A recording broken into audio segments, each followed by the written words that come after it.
Hoje embarcaremos numa jornada de descobertas e reflexões profundas através da primeira carta de Pedro.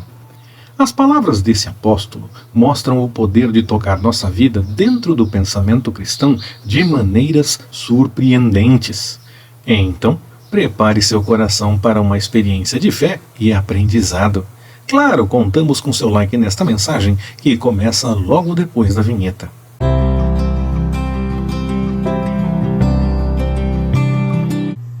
Olá, Pastor Ricardo na área, graça, paz e alegria. Esta será a única mensagem que teremos para conversarmos a respeito de 1 Pedro. E para que a conversa realmente possa acontecer, eu recomendo que você use e abuse do espaço de comentários abaixo, registrando ali as suas observações sobre esta mensagem, algo novo que aprendeu por aqui, o seu testemunho, claro, além das suas perguntas. E tão logo permita ao Senhor, eu vou responder. E dessa forma, aí sim, nós teremos a nossa conversa a respeito de 1 Pedro. Pensando na autoria desta carta, parece ser realmente do apóstolo Pedro. Não há evidências de que a sua autoria tenha sido alguma vez desafiada na igreja primitiva. Silvano, que acompanhou Paulo na segunda viagem missionária, possivelmente ajudou Pedro a escrever 1 Pedro. Dá uma olhada no capítulo 5, versículo 12. A tradição antiga sugere que Pedro foi martirizado em Roma durante a severa perseguição de Nero aos cristãos depois do incêndio daquela cidade em 64 d.C. A estimativa é que esta primeira carta tenha sido escrita entre 59 e 61 d.C. Nós notamos em 1 Pedro, da mesma forma que pudemos notar em Atos dos Apóstolos, no sermão que Pedro proferiu depois do Pentecostes, que ele trata Jesus como a pedra. Se houvesse qualquer chance da interpretação da conversa entre Jesus e Pedro indicar que Jesus tivesse dito que Pedro seria a pedra, como alguns tentam fazer parecer que o texto teria dito, o fato do próprio Pedro, que ouviu as palavras, dizer diferente, confirma que essa não é a verdadeira interpretação. Jesus é a pedra. Como citei Atos dos Apóstolos, faço a recomendação para que você assista às mensagens a respeito de Atos dos Apóstolos desta nossa sequência do estudo devocional dos livros da Bíblia.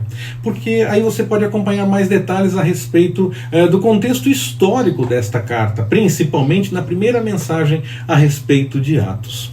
Na descrição deste vídeo no YouTube, nós temos os links para essas duas mensagens sobre Atos dos Apóstolos. Aliás, na segunda mensagem nós temos alguns aspectos a respeito de Pedro exatamente. Então, vale a pena acompanhar aquela mensagem para complementar esta que nós temos aqui hoje. Quando pensamos a respeito do público-alvo desta carta, Pedro se dirige aos cristãos que vivem em várias partes da Ásia Menor, os quais estão sofrendo rejeição do mundo devido à sua obediência a Cristo. Ele, portanto, relembra-os de que eles têm uma herança celeste, capítulo 1, versículos de 3 a 5. Deviam obedecer e respeitar sempre, não apenas quando gostassem da autoridade, mas sempre. E se sofressem, que fosse por fazerem o bem e por injustiça, e não por algo errado que fizessem. Uma recomendação que vale para nós igualmente em nossos dias. Pedro, ele soube das tentações daquelas pessoas e refere-se a eles como peregrinos da dispersão, capítulo 1, versículo 1. É possível que os gentios fizessem parte desse grupo, mas a ideia de dispersão nos remete aos judeus espalhados. Existe uma tradução que aponta para estrangeiros dispersos e, como Pedro, em Atos dos Apóstolos, confirma seu chamado aos gentios, ainda que ele trabalhasse mais com os judeus convertidos e Paulo tenha se dedicado mais aos gentios, é possível que ele quisesse também alcançar aos gentios nesta carta. Entre várias exortações para a vida fiel em meio a uma sociedade ímpia e corrupta, a salvação prometida no Evangelho também está bastante lembrada em 1 Pedro. A salvação futura que aguarda os crentes na revelação de Jesus é especialmente relatada no princípio da carta, logo no capítulo 1, versículos de 3 a 13, sendo essa a verdadeira esperança do cristão. A salvação em Cristo é uma dádiva. Nós não temos nenhum mérito, nada do que nós possamos fazer, nem mesmo as melhores coisas que possamos realizar, pode nos ajudar nessa direção. Nós somos salvos por causa do grande amor do Pai que entregou o Filho, por conta do desejo do Filho em obedecer ao Pai, e não há nada que possamos fazer para merecer isso. Mesmo tendo Cristo sofrido e depois sido glorificado, os cristãos deveriam antever a glória por vir, embora pudessem ser perseguidos por viver a fé nesta vida. Capítulo 1, de 6 a 7 e 4, de 12 e 13. A paciência em meio ao sofrimento injusto é agradável a Deus. Capítulo 2, versículo 20. De 2 de março de 2023 até 5 de outubro de 2023, tivemos mensagens nas quintas-feiras escritas sobre todas as porções de 1 Pedro. E como a próxima mensagem, permitindo o Senhor, será sobre 2 Pedro, já alerto que a sequência de mensagens sobre cada porção de 2 Pedro termina, permitindo o Senhor, em 14 de dezembro de 2023. Porque nas mensagens escritas nós tivemos mensagens sobre as duas cartas na mesma sequência.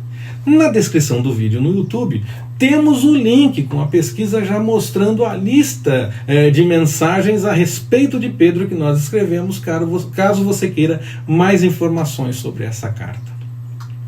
Também há uma referência ao importante objetivo dos crentes de levar outros a Deus por meio de seu testemunho, com base em seu estilo de vida piedoso. Esses, portanto, proclamam os louvores de Deus, silenciam os homens loucos realizando boas obras, ganham cônjuges descrentes para Cristo por seus exemplos, envergonham os críticos ímpios e confundem os antigos companheiros de erros do passado. Os cristãos, naquele momento, foram conclamados por Pedro a manter a vida de acordo com a vontade do Senhor e anunciar a salvação com a pregação e com o testemunho. O desafio fica para nós também. Devemos ser uma força de redenção no mundo, apesar do sofrimento que muitas vezes se apresenta, resistindo a qualquer tentação e vivendo de acordo com a orientação revelada pelo Espírito Santo, que nos encaminha para uma vida de acordo com a palavra do Senhor. Que Ele nos abençoe. Forte abraço, até mais, permitindo o Senhor.